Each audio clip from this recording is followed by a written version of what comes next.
السلام علیکم میرے پیارے بھائی دوستو بزرگوں، یہ بیان سنو، اس میں ہم سب کی کامیابی ہے۔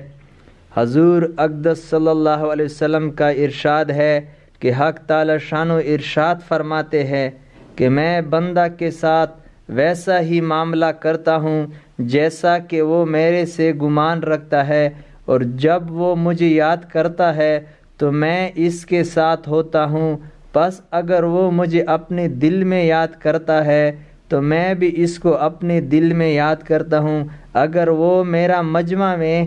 ذکر کرتا ہے تو میں اس مجمع سے بہتر یعنی فرشتوں کے مجمع میں جو معصوم اور بے گناہ ہے تذکرہ کرتا ہوں۔ اور اگر بندہ میری طرف ایک بالش متوجہ ہوتا ہے تو میں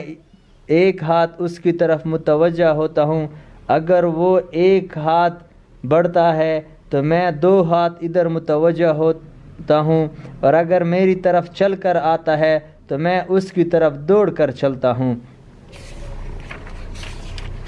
حضور اقدس صلی اللہ علیہ وسلم کا ارشاد ہے کہ حق تعالی شانہ فرماتے ہیں کہ میں بندہ کے ساتھ ویسا ہی معاملہ کرتا ہوں جیسا کہ وہ میرے سے گمان رکھتا ہے، اور جب وہ مجھے یاد کرتا ہے تو میں اس کے ساتھ ہوتا ہوں۔ پس اگر وہ مجھے اپنے دل میں یاد کرتا ہے تو میں بھی اس کو اپنے دل میں یاد کرتا ہوں،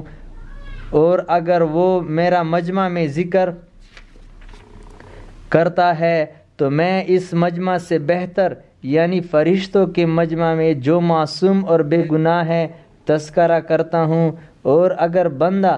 میری طرف ایک بالش متوجہ ہوتا ہے تو میں ایک ہاتھ اس کی طرف متوجہ ہوتا ہوں، اور اگر وہ ایک ہاتھ بڑھتا ہے تو میں 2 ہاتھ ادھر متوجہ ہوتا ہوں، اور اگر وہ میری طرف چل کر آتا ہے تو میں اس کی طرف دوڑ کر چلتا ہوں۔